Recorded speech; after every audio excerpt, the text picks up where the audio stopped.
You want to cool off? Step back. I take out a piece of paper to test the depth of the brick gaps. The size is just right. Then I ask Sukra to make some noise.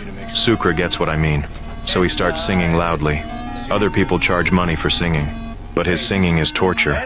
The other inmates immediately start cursing at him, while everyone's yelling and swearing. I quickly kick open the wall with my foot.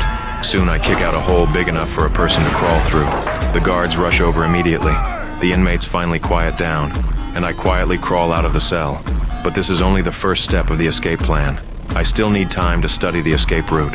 The next day, when I return to my cell, I actually see the warden sitting in my room waiting for me. Suddenly I have a bad feeling, and I also notice the leaking screw hole.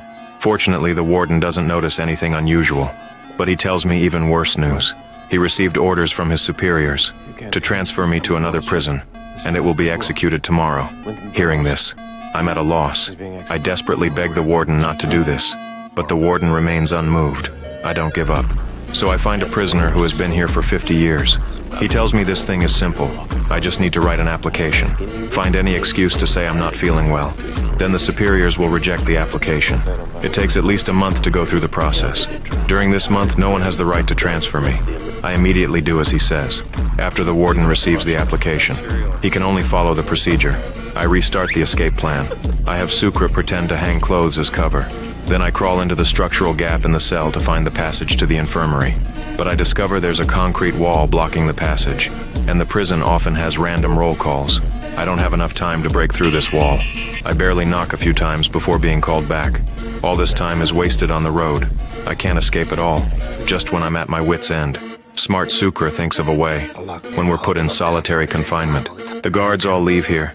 They don't do roll calls at all. This way there's enough time to dig through the wall. I go inside the prison's structural interior, then crawl along the pipes to the air conditioning room. I directly cut the power lines. In this sweltering summer, every prisoner feels like they're in a sauna. Led by Teabag, the prisoners start rioting and declare they absolutely won't return to their cells without air conditioning. The inmates all join in fanning the flames. The guards look at the prisoners about to explode, while announcing they'll put us all in level 1 solitary confinement, while fearfully rushing out of the cell block. But in the panic, the guards forgot they haven't locked the prisoners in their cells yet.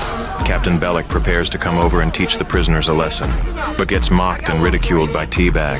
He says only people who can't become police officers become prison guards. Bellick can't stand this kind of mockery. He fires back directly. I read your psych records about how your daddy, his mongoloid sister, and then